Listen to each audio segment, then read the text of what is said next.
오늘 새벽에 함께 볼 말씀은 잠언 12장 24절에서 28절까지 말씀입니다. 우리 한 목소리로 같이 읽겠습니다. 부지런한 자의 손은 사람을 다스리게 되어도 게으른 자는 부림을 받느니라. 근심이 사람의 마음에 있으면 그곳으로 번뇌하게 되나 선한 말은 그것을 즐겁게 하느니라. 의인은 그 이웃의 인도자가 되나 악인의 소행은 자신을 미혹하느니라. 게으른 자는 그 잡을 것도 사냥하지 아니하나니 사람의 부귀는 부지런한 것이니라. 공의로운 길에 생명이 있나니 그 길에는 사망이 없느니라. 아멘. 할렐루야. 말씀에서 귀한 은혜가 저와 여러분에게 있기를 소망합니다. 어제 시차례 목사님들 모임을 갔습니다. 이제 지교회가 있고요. 안양 지역에 있는 교회들이 모여서 시차례를 구성을 합니다. 그리고 안양과 저기 군포, 안산, 광명 이런 데까지 합쳐가지고 이제 노회가 또 모임을 갖습니다. 이런 이제 지역별 노회들이 다 모여가지고 총회를 이루고 그런 구성으로 나아가는데, 어제 이제 이 안양 지역의 시차례 목사님들이 모였는데, 시차례 모임이 이루어가려면 누군가 섬기는 사람이 있어야 되잖아요. 임원을 뽑고 섬기는 사람 뽑는데, 제가 이제 시차례 서기를 맡게 되었습니다. 실무적인 거, 행정적인 거, 그리고 계획하고 막 실행하는 그러한 일들을 감당하는 일인데, 보니까 제가 제일 연배가 어려요. 40대가 저 혼자밖에 없더라고요. 그리고 다 위세요. 그리고 이제 시차례 서기를 다 해봤는데 저만 안 했더라고요. 그래서 딱 가서 앉아있는데 올 곳이 왔구나 그런 생각이 들었습니다. 아니나 다를까 이제 또 바로 위에 목사님들이 그 증경 이제 시찰장님들이라고 다 모든 걸 거쳐보신 분들이 모여가지고 이제 임원을 이야기하거든요. 그러면 아멘하고 순종을 하는데, 저를 또 이렇게 시차례 서기를 했으면 좋겠다 그러셔가지고 어제 가서 아멘하고 그리고 왔습니다. 여러분, 섬긴다는 것은 참 하나님께서 또 우리에게 주시는 귀한 은혜인 줄 믿습니다. 또 섬길 수 있을 때가 있는데 그걸 놓쳐버리면 나중에는 섬기고 싶어도 섬기지 못하는 그러한 경우가 있더라고요. 오늘 말씀에서 보면 이제 부지런함에 관해서 이야기하고 있습니다. 24절과 27절에 이렇게 나와 있는데요. 우리 24절, 27절 또 읽어볼까요? 시작. 부지런한 자의 손은 사람을 다스리게 되어도 게으른 자는 부림을 받느니라. 게으른 자는 그 잡을 것도 사냥하지 아니하나니 사람의 부귀는 부지런한 것이니라. 아멘. 부지런한 자를 생각해 볼 때 저는 우리 예수님을 생각할 수가 있습니다. 우리 예수님은 얼마나 부지런하셨는지요. 머리 둘 곳도 없이 또 이 3년 동안 거의 동고동락하면서 제자들을 훈련시키시고 가르치시고 키우시고 그 수많은 사람들 먹이고 고치고 하는 일들을 하셨습니다. 얼마나 부지런히 주의 사역을 감당했는지요. 그러니까 24시간 주의 일을 감당하신 것이죠. 하나님의 일을 24시간 감당하는 그 예수님의 모습을 떠올려 볼 수가 있습니다. 이 부지런한 자에게 주시는 하나님의 은혜가 리더십입니다. 앞에서 막 지시하는 사람도 있지만 부지런하니 그 일을 감당하는 사람을 하나님은 들어 사용하시는 줄 믿습니다. 교회에서도 보면 열심히 하시는 분들이 계세요. 그래서 교회 일은 대부분 늘 열심히 일하는 사람들이 더 많은 일을 맡기 마련입니다. 교회 한 100명이 있다고 하면 그 중에 한 20분 정도가 열심히 일해요. 그럼 그분들이 거의 교회 일의 80%를 합니다. 20%의 20명이 80%의 일을 거의 감당을 하세요. 일한 자에게 하나님은 더 많은 일을 맡겨주시는 법이죠.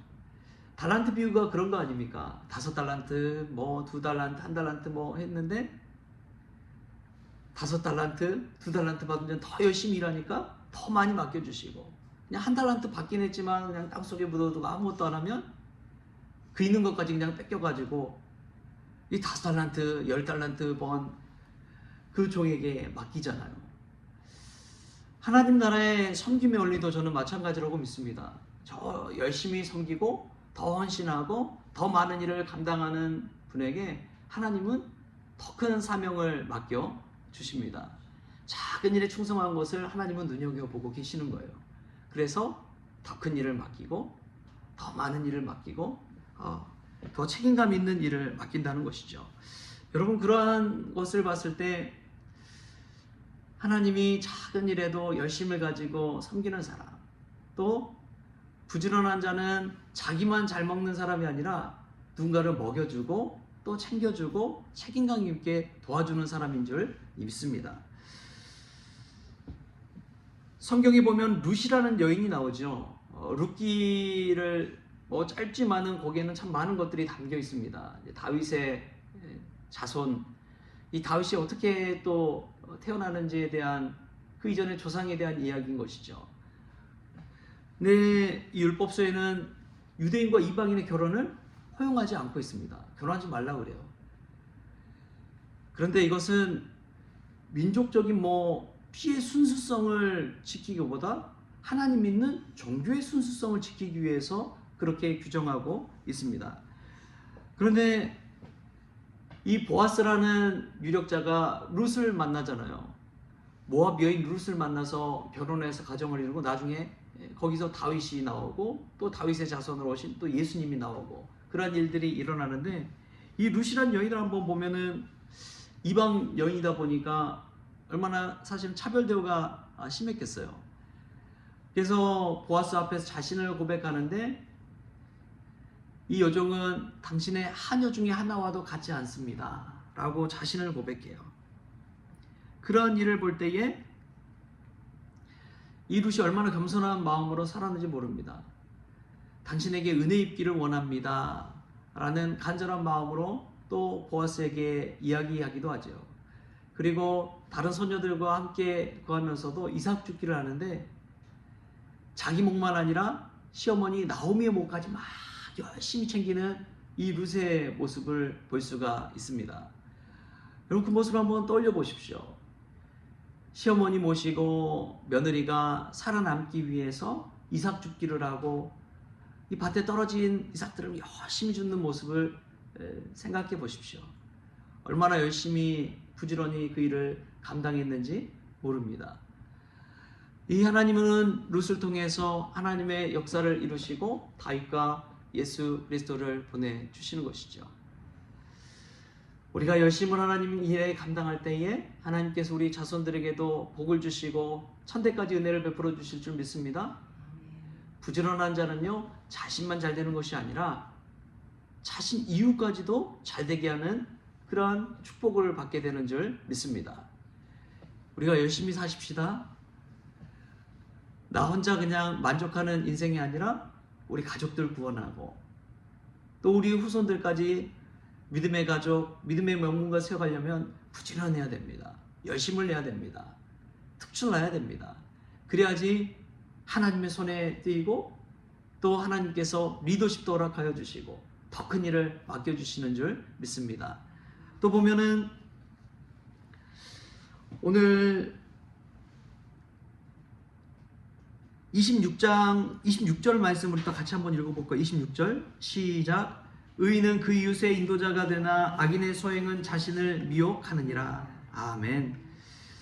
여러분, 의인이 어떤 사람입니까? 하나님의 공의를 믿고 따르는 사람이 바로 의인입니다. 하나님의 공의를 믿고 따르는 사람이 인도자가 된다는 것, 여러분, 이것이 믿는 자들에게 주시는 축복인 줄 믿습니다. 예수님 믿는 자와 믿지 않는 자의 가장 큰 차이가 무엇인지 아십니까? 믿는 자들은 예수님의 길, 십자가의 길을 따라서 예수 그리스도의 표대를 향해서 나아가는 자입니다. 그러니까 분명한 방향이 있어요. 분명한 길이 있고, 그래서 자신을 인도하시는 예수 그리스도를 바라보면서 그 길을 따라갑니다. 그런데 믿지 않는 자들은 어디로 와서 어디로 가는지 몰라요. 그냥 이 땅 가운데 삶이 전부인 것처럼 착각하며 살아갑니다. 그래서 이 세상에 재물을 쌓고 부를 쌓고 성공하고 배 떵떵거리면서 이 땅에서만 잘 살면 되겠지라고 하는 그런 생각을 가지고 사는 것이죠. 그러나 예수님 믿는 사람들은 진정한 의인이요 인도자가 되는 삶을 삽니다. 예수님 따라가다 보면 생명의 길이잖아요. 그 생명의 길로 나가는 길을 알고 쭉 가는 자, 그 사람이 바로 믿음의 리더, 인도자가 되는 것이죠. 어떤 분이 신앙생활 잘하는 방법을 묻습니다. 목사님, 어떻게 하면 신앙생활 잘할 수 있을까요? 네, 목사님이 첫째도 예수님, 둘째도 예수님, 셋째도 예수님, 예수님 바라보며 사십시오 라고 그랬대요. 여러분, 우리가 믿음 생활하면서 오직 한 길 가야 할 길은 예수 그리스도밖에 없는 줄 믿습니다. 악인들이 왜 미혹되느냐? 세상에 얼마나 좋은 게 많아요. 우리의 눈을 유혹하는 것들이 얼마나 많습니까? 거기에 눈이 가고 휩쓸리다 보면 갈 길을 잃어버리는 거예요. 좌충우돌하는 삶을 살 수밖에 없습니다. 그런데 오직 예수 안에 거하는 자는 원웨이 한 길을 가는 것이죠. 저와 여러분이 그러한 믿음의 의인들, 또 우리 가정에, 우리 자녀들에게, 또 믿음의 권속들에게 인도자가 되는 축복을 누릴 수 있기를 바랍니다. 인도자가 되는 법은 간단합니다. 예수님을 따라 살면 됩니다. 예수님을 닮아가면 됩니다. 우리 인생의 평생의 목표가 바로 그것입니다. 예수님 바라보며 예수님 닮아가는 삶. 여러분, 이 사순절 기간에 우리가 더 우리를 위해 십자가를 지시고 섬김의 길, 그 희생의 길 걸으셨던 예수님을 따라 걷는 저와 여러분 될 수 있게 바랍니다. 그 길밖에는 없습니다. 다른 길은 없습니다. 또 다른 이름을 우리에게 주신 적이 없습니다. 오직 예수님의 이름 받들어서 오늘 또 믿음 안에서 뚜벅뚜벅 그 길을 걸어가는 저와 여러분 될 수 있기를 주신 예수님의 이름으로 축원합니다. 기도하겠습니다. 주신 하나님 감사합니다. 우리에게 부지런한 자에게 주시는 축복을 허락하여 주시고 또 부지런한 자에게 주시는 그 리더십을 허락하여 주옵소서. 오직 예수님이 걸으셨던 그 길, 십자가의 길, 낮은 길, 섬김의 길, 그 길을 걸어갈 때에 주님께서 역사하여 주셔서 우리뿐만 아니라 우리 자녀들, 우리 가정, 우리 후대, 천대까지도 하나님 은혜를 베풀어 주셔서 오직 예수님이 주시는 그 축복을 누리게 하여 주옵소서. 사순절 기간 세상 것에 우리의 눈을 돌리지 않고 미혹되지 아니하고 오직 예수님 한 분 바라보며 살기를 원합니다. 주님, 우리 마음 중심에 오셔서 예수님께서 주인 되어 주옵소서. 예수님을 온전히 따르게 하여 주옵소서. 예수님을 따르는 저희들의 모습을 보고 저희들의 등을 보고 우리 자녀들이 예수님의 그 길을 걸어갈 수 있도록 주님께서 축복하여 주옵소서.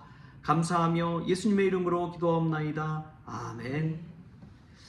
우리 주님이 가르쳐주신 기도로 오늘 새벽 기도를 마치겠습니다. 하늘에 계신 우리 아버지여, 이름이 거룩히 여김을 받으시오며 나라가 임하시오며 뜻이 하늘에서 이루어진 것 같이 땅에서도 이루어지이다. 오늘 우리에게 일용할 양식을 주시옵고 우리가 우리에게 죄진 자를 사하여 준 것 같이 우리 죄를 사하여 주시옵고 우리를 시험에 들게 하지 마시옵고 다만 악에서 구하시옵소서. 나라와 권세와 영광이 아버지께 영원히 있사옵나이다. 아멘.